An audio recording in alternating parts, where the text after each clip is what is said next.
liberty and free speech, and they are generous, such generous people who really care about the world, the society they live in, the city, the community, the neighborhoods, and their own company. It's remarkable, and they're models, I think, for all of us. And I think we all have to listen much closer. And they have been warning us for a very long time about these things. They aren't working, they aren't right, and perhaps no one has listened carefully enough. We, after a little summer break, open up again in the fall, when we also move a bit more to the political and the theater, because we feel this is a time of change. Things have to change. We are also in this time in America before the elections, where we all feel the weight of history actually on our shoulders. The Black Lives Matter movement that galvanized so much and also showed what is wrong. It's a revealing, and the word apocalypse, which says actually, it's a revealing of something, and it also has some wisdom in it. And it doesn't mean, that it's apocalyptic time, the times come to an end. Actually, no, just things are seen how they are, and often a manifestation of Earth on the circumstances, the divine ones and the hellish ones. And we have to come to terms with it, as Bruno Latour said, and Frédéric Atouillet. This is what we're going through in the pandemic, is a general rehearsal. What is coming with climate change and everything else is much, much bigger, and we cannot screw this up. And artists have now also, I think, the responsibility and also the mission to be part of this change, to create an area of exchange of ideas, of presenting, imagining new worlds, and making people feel comfortable that these worlds are okay to live in a new world where we are all really, truly, hopefully listening to each other. This week we are still in the Prelude Festival mood, something we've done for over 15 years at the Seagull Center, where we bridge academia and professional theater, international and American theater, and it's dedicated to New York theater artists, New York theater ensembles, and we always have great young curators who take the pulse of the time and show and select and curate excerpts from great New York City artists, and they are just representing many, many, many others who are doing important work, and we ask them to share work in progress, but also to talk about it and to learn from them and to see way of thinking, the mechanics behind it, the brain, because we do think theater and what's happening on stage is an extension of the brain of directors, actors, but also audiences. That this is what theater is all about. And if there ever is a time where we need it, it's now. So with us is David Bryn, who is one of the curators next to Miranda Herman, who is presenting tomorrow, today, so she can't be here with her breastpiece. Ben Williams, and Greig Sargent, Jeesun Choi, and Bryn Herdrich, and we will all ask them to introduce themselves. But David, first, give us a little overview, about a prelude and this idea of revolutionary side, what it's all about. David is a dramaturg, a critic, and a doctoral candidate at Yale School of Drama. So he's in the middle of it, and he's one of the people who do research in academia. The people who really do research are open and take the time. It's the students, it's the PhD students and so many others, because we all are so busy. Maybe we have lost contact already. It's so hard to do that work. So this is great to have him with us. He studies contemporary theater and performance. And so David, tell us a little bit, what's the idea behind what you guys put together with us? Sure. So along with my co-curator, Miranda Heyman, we came up with the theme, Sites of Revolution, that would animate the festival. And, the idea, perhaps obviously so, was that we saw the repertory of revolution playing out daily as we were coming up with the festival, thinking about the uprisings on the street for Black Lives Matter and other movements, but also the slogans, the rhetoric. And we were very excited by that, but we also wanted the festival to be an opportunity to explore other sites, other time signatures at which these revolutionary activities and revolutionary thinking is taking place. So for instance, with ERS, we were very excited about the idea that in some way, those Baldwin and Buckley debates are still present with us. I mean, some theorists I enjoy think of 1968 as still happening. You can think of emancipation as an ongoing project, and the counterforce against that is also an ongoing project. So we were very excited about the way in which ERS was thinking about using this digital platform to return to a different time, but that's also our time in certain ways. And with Penny Thoughts, we were extremely excited about any project that want to talk about money. Last night, we had a panel called Get Rid of the Gala with a great group of administrators and artists thinking about how the nonprofit industrial complex is, wrapped up in what we do in the fabric of our field. Penny Thoughts was a more personal, even confessional way of approaching that. And these beautiful objects that are coming up on Instagram, these hand-painted pennies, I'll let them talk more about it. But I was just thrilled that this project, Penny Thoughts, was taking place through postal mail in some ways, especially when the post office was being attacked. And so that was, those kinds of multimedia pieces were really thrilling. And of course, Penny Thoughts will have a showing of its work of some kind on Friday. I'll let them talk more about, but those give you a sense of just kind of the expanse, the kind of mutability of this rubric of revolution that we were trying to capture on the website, preludenyc2020.com. And, today, I think, especially with having people from ERS, a very storied group, someone I actually studied in graduate school, and I can still remember, my formative experiences seeing their work, along with Jeesun and Bryn, who are at a different point in their career, but working on equally adventurous explorations. So that this group is just a really excellent, I think, exemplary cohort of what the festival hoped to bring together. So maybe I can kick it over to John and the ERS folks. They can do their introductions, and then Jeesun and Bryn can follow suit. Sure. I'm John Collins. I'm the artistic director of Elevator Repair Service. I feel like in terms of, this particular project that we're here to talk about, I should kick it over as soon as possible to Greig Sargent, because this was his baby. But I'll just say that it's an example of the way we work. I try to listen to my ensemble to tell me what we ought to be doing, where we ought to be going. And even in the case where I pitch an idea myself, I'm usually sort of secretly hoping that it's going to fail in some interesting way, because, my brilliant ensemble discovered something more compelling or a truth that I hadn't seen when we started to work on it. So in this case, it was me going to Greig. Greig back in 2019, in September of 2019, and saying, what do you want to do? So can I kick it to him now that I've said that? Yeah. Okay. Well, hello, everyone. My name is Greig Sargent. I'm a member of Elevator Repair Service, a longtime member of Elevator Repair Service. And I would just like to thank you for choosing us to be in your festival to preview this new and very important work for us. As John said earlier, an opportunity was given to me by him asking me what I was interested in doing with the company specifically. And for a long time, I wanted, James Baldwin has always been one of my heroes, personal heroes, especially being a Black and gay artist. And I said to John, well, I'll get back to you. And I went onto YouTube and I looked at every interview, read as many articles as I could about Mr. Baldwin. And quite by accident, I came across a debate, which I was not familiar with before.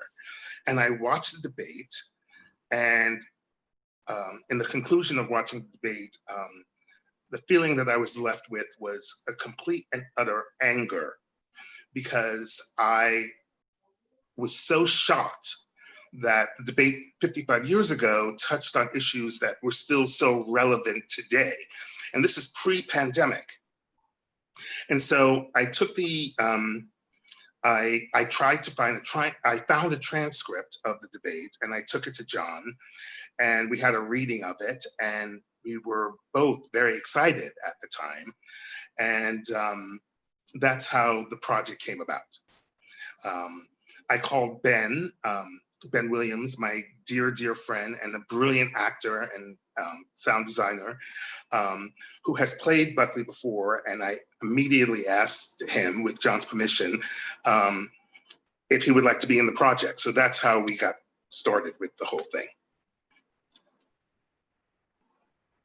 More? And so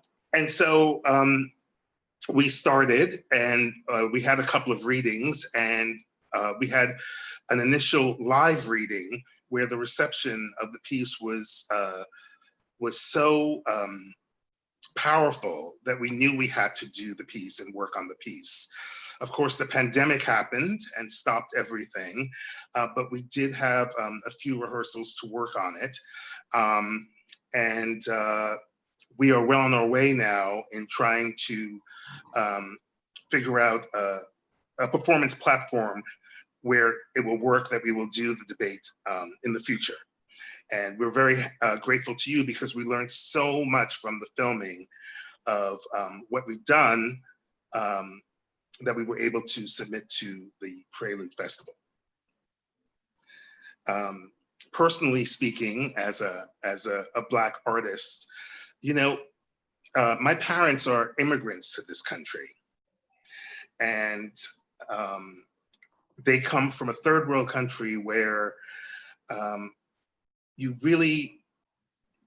they come from an environment where you're not really allowed to have a point of view. So coming to the United States in the early 60s via South America and England, my parents were very clear about the fact that I have a sister, that we would have to work very, very hard to make our dreams come true. And my parents had envisioned certain lives for their children and opportunities for their children, where opportunities that they did not have. And so from a very young age, I knew that I was different, and I would have to try to carve out a way to have as full a life as possible. And to make a long story very short, when I was in the 2nd grade, my mother read an article, I'm from Brooklyn originally, that's talked about a certain school district on Long Island, where 97% of the people that graduated from that school district went on to university. So my mother got it in her head that we were moving to this town. And so we moved to this town, an all-white town out in Long Island. And my father sat my sister and I down and had the talk. And the talk was that there are many people in this town that were very upset that my family moved into this town, that we were not allowed to express any anger. We had to be the representatives of our race. And when I heard this at the age of 7 years old, I was furious, because I felt like I don't understand why I have to be treated as a person less than somebody else, where I have to be conscious all the time of my behavior. And I was very, very angry, and my parents were very, very concerned about that. And one of the major reasons why I got into the theater, my goddaughter was asking me the other day, why did you get into the theater? And I said, well, it was the only way as a child where I could speak for 2 hours and people had to listen to me. And in a way, I'm still doing that. So the fact that I am now the vessel passing on the message of James Baldwin about our society, our past, and our future, and handing that over to a new audience is very thrilling and exciting to me. And you know, I'm very grateful to John Collins, the artistic director of Elevator Repair Service, who has always been very supportive of hiring people of color and giving us opportunities, which is why I'm so excited to do this piece. That's all I really have to say about the situation. So Thank you, Greig. Well, no, thank you, John. So. Ben, would you like to introduce yourself and maybe say a few words about the project, and then we'll move it over to Jeesun and Bryn? Hey, I'm Ben Williams. I'm an actor and sound designer in ERS, and as Greg said, I have played William F. Buckley before.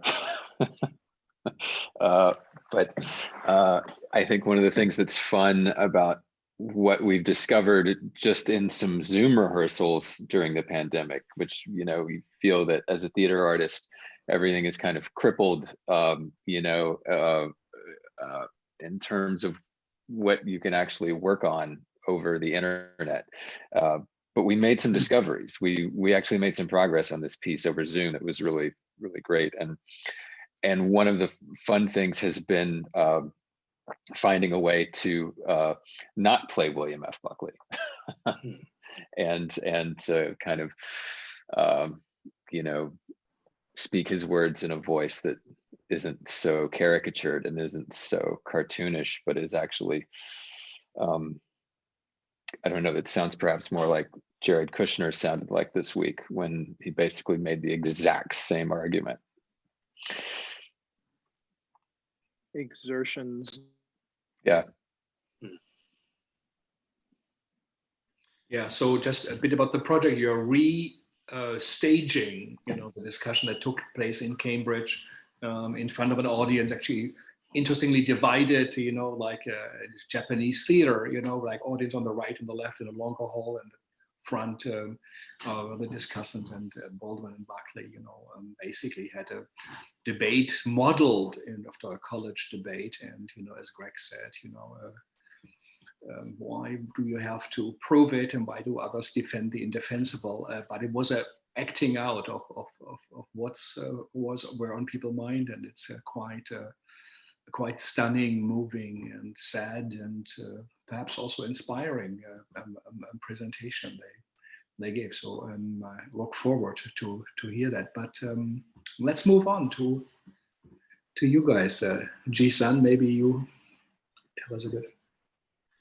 Sure. Hi, I'm Jeesun Choi. I'm a playwright and a physical theater artist. I'm currently in rainy Crown Heights, Brooklyn, and I'm one of the creators of Penny Thoughts. And we call it a digital companion to Bust, which is a live performance that we're currently developing through Soho Rep's writer-director lab.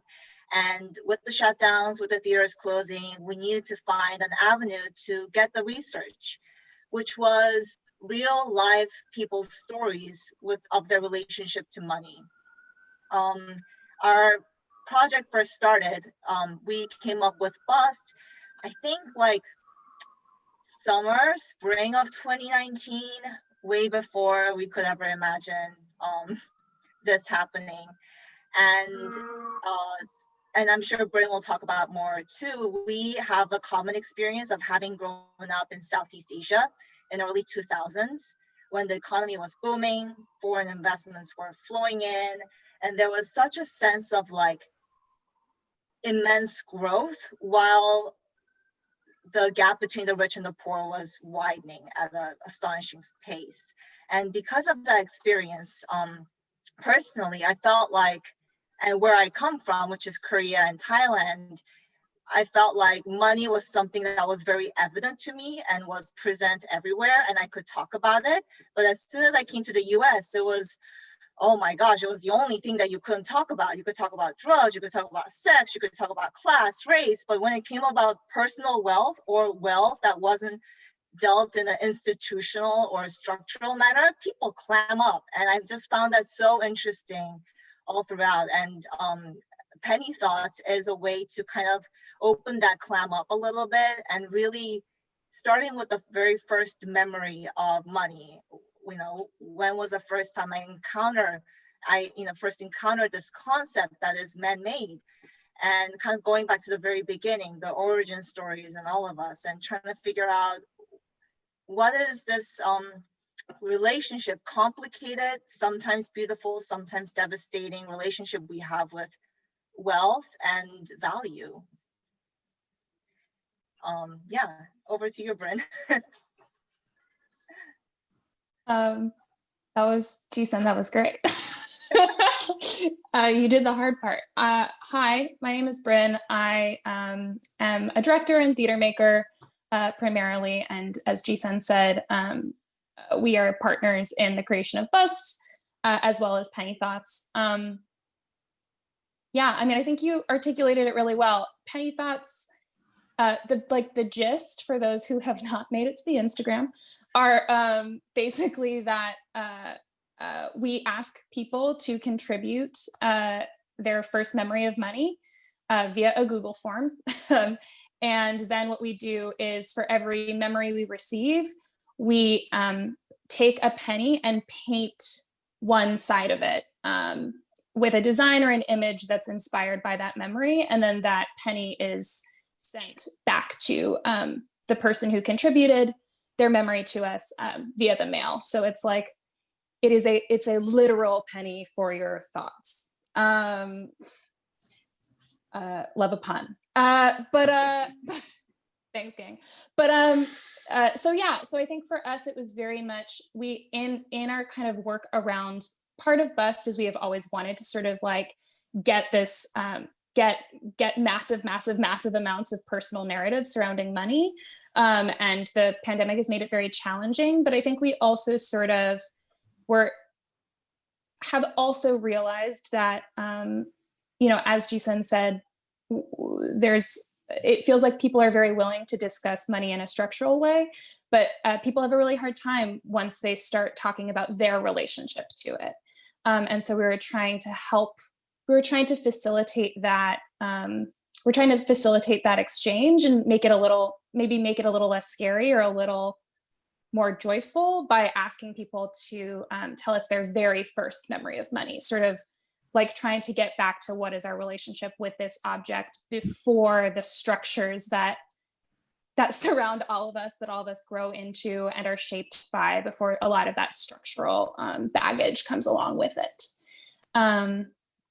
So yeah, that's kind of, and I think it's also been really interesting because what we've realized over the course of this project is that our first memory of money is often our first experience in some ways with narrative. It's one of the first moments of symbolic thought that we're asked to embrace. Like very small children, to them a coin or a penny or a dollar is just a piece of paper or just a hunk of metal. And it's oftentimes one of the first moments that we're asked to treat a symbol in a very literal way. It's a symbol that we learn and then are required to, and then becomes more and more important and sort of more and more real to us throughout our lives. And so also like reapproaching what that moment is of like this first story that we encounter with money. Yeah, so it's a money, race, politics, first memories, like also Greig shared his memory. And how do you all feel creating theater at the moment, theater and performance? What is on your guys' mind? It's pretty hard to think about that right now. I mean, I was going to add before, like, part of the concept for redoing this Baldwin Buckley debate was not so much about showing you exactly what it looked like in 1965, but creating the experience of 200-300 people, or however many we could get, sitting in a room live together, listening to those words by real people speaking them in real time in the present. And of course, those are all the, you know, fundamental powers of theater. And I was very excited to see what they would do to these words. And now, I mean, I'm also extremely grateful for Prelude for giving us an opportunity to work on this and get people to hear it. But, you know, not to bring everything down, but it's crushing not to be able to follow through on that impulse to, and I know I'm talking about the pandemic situation right now, but it has really put into stark relief what's powerful about live theater and what we're missing right now. And I feel like what our piece is missing. And I'm just, you know, biding my time here, waiting to get these words in front of a live audience. somebody say something more hopeful. Well, I mean, I come from a theater background and not really television and film. So having to have rehearsals on Zoom and trying to make that work and trying to relay a statement and get a response when you're not dealing with an audience has been very sort of interesting and challenging. Who knows how long this pandemic is going to last, but if this is the means now where we get to create, it's been an extraordinary, learning opportunity. So that's a positive, John. It's also hard. I think we're so used to being surrounded, especially theater people, we're used to being around a lot of people, working with a lot of different collaborators at the same time in person. And to have that, in the first few months, it was kind of like everyone's lost at sea. Like, we don't really know, is Zoom it, is Twitch it? Like, none of us really know or really are interested because we're live performing people. Mm-hmm. But one thing that I am taking away from doing this project at the Prelude Festival online is that, we get a memory, and this is the literal process. We get a memory, we read it, and we take a penny and we think, what's the picture that really represents something that this person has shared? And we paint it and we reread it and paint it. And Bryn and I have so far painted like 40, would you say? Sorry, we've got a little bit of a backlog. I think we're to 55. 55 painted. Yeah, so like each that's like, about 20 memories, and like, we show each other like, oh yeah, that looks cool. Like, oh, that doesn't look like anything. You should redo that one. And by doing that, what I realized is I have spent so much time with these memories in a way that I probably wouldn't if it was a research and we're moving quickly onto a devising process or in-person rehearsal. Like sitting with these memories and reading them multiple times and and kind of exploring in a textual and visual way, whenever I see a penny, I instantly remember what that is and like the feeling that evoked. And I think just having the time to expand on that kind of library of thought and library of raw material that I can actually digest as a person has actually been kind of incredible. And I don't think I would have had that time if I were in a day-to-day grind of a theater artist, because like who has time to paint like 55 pennies by hand? Not before the pandemic. Yeah, I think it also just like speaking, I think for me that just like talking about what we were saying, right, of like the idea of like what is liveness basically, and like that, I think for at least for myself, I think for a lot of theater people, there's tremendous importance in the audience being physically there, right? Like that is, they're having that exchange is so fundamental to the form. Like we can debate, right? Like we can like debate even if story is vital to theater or like narrative is vital to it, but like actually the audience, that interaction is the thing that's so, that like to me that is what theater is. That is like the defining characteristic. And so it has been an mostly depressing but sometimes fascinating challenge of like, how do you create that sense of liveness if you can't be in the same space? And like, is that possible? I like to think that, when we paint this penny and then send it to someone in the mail, that that exchange is distended, but it's not broken. Like that there is something, there is still a sense of connection there. Yeah. I think that's a brilliant way of putting it, because in a way, like, I started off by expressing all this, disappointment in our lack of our live audience. And I agree, like that is, I feel deeply that's what's essential. And like you said, Bryn, like taking away, you could take away narrative and still have, well, you could argue, maybe some wouldn't, but you could take away narrative and still have theater if there was some live exchange. Of course, a narrative would then happen, but you can't take away the liveness and still have something you'd call theater, because then you might call it something else. Then you've written something or you filmed something. But to hear you talk about it like that is giving me some hope in a way, because it's, you know, I'm always interested in the ways that our medium fails and breaks and falls apart and then reconstitutes itself. And so what's happening to us right now in a way is a massive failure. You know, it's like the whole system has broken or has been sort of legislated out of existence. And it's nice to have a sort of hopeful thought about it. Like this is a really insane challenge. Okay, so find a way to make liveness real still. Find a way to connect to that thing you do, even though you can't do it. So that's, I just want to like amplify that thought. I like that.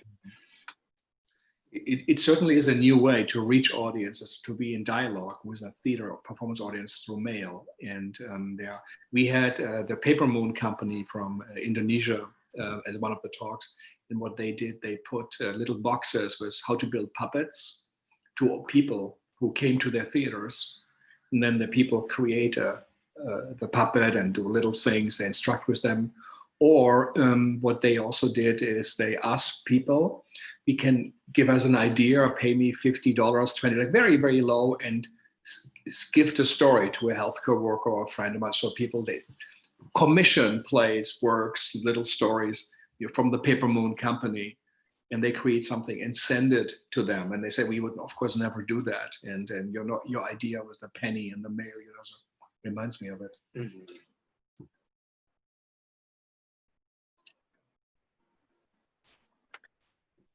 I'm sitting here thinking that this is, first of all, I'm really excited to, I'm inspired by the description of your work, Jeesun and Bryn, and I think it's interesting in a way that we're on this panel together today. I feel like these two pieces may have some reciprocal relationship, because one of the things that James Baldwin articulates so powerfully is how the concept of wealth obtained by the Southern agricultural economy in the early United States, how that wealth was basically obtained through the labor of Black people in the South who received nothing for it. And this is one of my favorite parts. And Greig, I feel like it's one of the parts of the performance that you inhabit most passionately, is talking about that that wealth that was taken away, and the idea of a relationship to work and money. And I just was listening to you guys describe your project, made me think a little bit about James Baldwin just now. Yeah, and I was also reading something about, you know, the 60s and the civil rights movement, and they're like, civil rights movement also was an equal part, an economic justice movement. You know, they wanted to bring the economic justice to the people who were disenfranchised, who weren't given anything. And I think, like, you know, I didn't go to a public school here, so I don't know how it is taught in the school systems, but there is a distinct lack of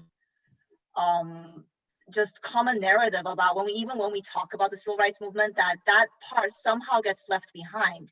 You know, you can empower the people, but you have to give them tools to do it. I just read Trevor Noah's memoir, and he says, you know, you can teach a man to fish, but you have to give him the fishing rod too. You can't just give them the knowledge and not give them the tools to, you know, to actually execute it. So yeah, that's definitely on our mind as we are developing Bust and Penny Thoughts, and, you know, what do we gain by talking about it so openly, and what do we, you know, and what can we get from that? And I think in the slavery project, the 1619 project, clearly pointed out that one of the motivations for the American Revolution against the British was that the British Empire finally said we have to end slavery. And many American states said, no, that's not in the cards, you know, that the heroic cause of the revolution also has an underlying of these economic exploitation and murder and killings and you know, and that the wealth of, you know, also at the East Coast and, you know, is built on, and there were, you know, on slavery and exploitation. And there's still, you know, over the centuries, it's the waves still reach us. It's so burned into the thinking. And so hopefully this is a time of change. I have a question for the group. We've asked others, thinking about a time of change. You know, for me, I've been in the field maybe about a decade now, have seen some changes. But what I think has happened in the pandemic in part is there's been this, well, two things. One, we've seen the interconnectedness of all these issues. I mean, to go back to making theater in the time, I think, I won't speak for Miranda, but for us, we've been extremely excited by the artistry that the theater community has, you know, presented, manifested, worked on during this time. And we got over 100 proposals for Prelude, and there was just an immensity of ideas. We could do 5 Prelude festivals, all of them equally as variegated in terms of form and content as the next. There's still great acting to be had, as the ERS show proved, I think. But the thing that I think frightens us the most is the actual theater industry, and healthcare has been a constant source of anxiety for so many people I've talked about in my peer group. And I think that's true now, whether you're at my stage or you've just moved to New York, or perhaps people who are older than me and felt more established, but are subject to the same precarity.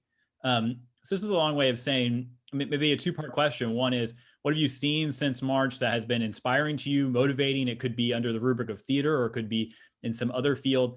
And maybe what also, or, you know, what is causing you the greatest anxiety? What is your greatest fear? It could be something very material, the healthcare for people who are members of Actors Equity. It could be something much more lofty, you know, the future of experimentation and innovation in the field.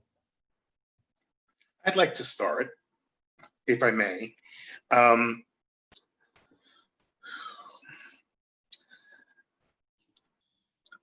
I have personally found it very encouraging and rewarding with the amount of people of all races who have embraced Black Lives Matter.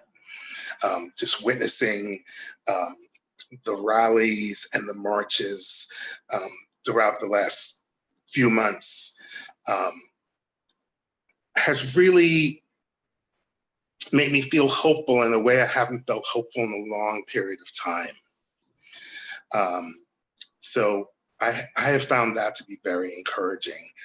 At the same time, as a Black man living in a pandemic in New York City, where I now have to wear a mask, and being even more conscious than I was before about going out at night, I am filled with anxiety about that. So in one way, there's been a positive, but because of something that is affecting all of us, I'm going through a negative, which reminds me of the worst kinds of racism that I have experienced my entire life. So there you have it, a positive and a negative.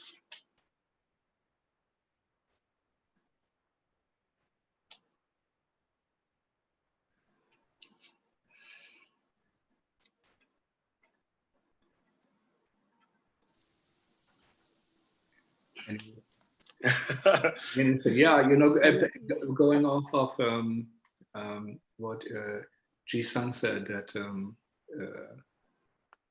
John, that these are live audiences and how do we struggle with it? I mean, the German playwright, the great playwright Heiner Müller said, everybody thinks theater is because we have a live audience. And he said, actually, theater is theater because the audience member potentially could die. He said, this is what theater is about. It might be the last show of that person. It might be his, you know, the mortality of us, you know, is coming out. And I think in these times of Corona, you know, this is even more open, that it is actually something we don't think about. We say, if we die, of course we will, you know. So so what are the messages? What is underlying for ERS and for Penny thought, you know, what are those messages you want to give? And most perhaps some audience member who look at Prelude will be the last thing they see, you know. It's not unthinkable in their lives. And for some, it might be the first time they see something on the screen. So what do you feel is what do you want to convey? Well, I guess if we're still asking people on some level to imagine something live, even if we're not able to do it in the quite as literally as we'd like to, I feel like there is a kind of out loud struggle going on that's sort of taking the form of all of these, you know, virtual theater things and having a panel discussion like this on Zoom. It is inspiring in a way that there's so much effort right now, so much pushback against this, you know, that people are doing whatever they can to be heard. And even if it's not, you know, live in person like we want it to be, you know, I don't feel like anybody's really laying down, you know. Everybody's, there's so much standing up to this, whether it's like trying to do something socially distanced in a backyard somewhere or finding ways to make live online stuff feel, you know, reach for the feeling of something genuinely live. I do think that's inspiring. I mean, I worry too that, you know, that it's, you know, it's going to demand more and more of us the longer this goes on. And that's scary, you know, and I do worry for, you know, we've been fortunate enough to create a company that can support some people, including a small staff of people full time. And, you know, it's been a tremendous reward to have the work make that possible. So I do worry about how, you know, a company like ours that I feel like, you know, we have responsibility to people who work with us. I worry about our ability to keep, you know, to take care of the people who we've asked work of, you know.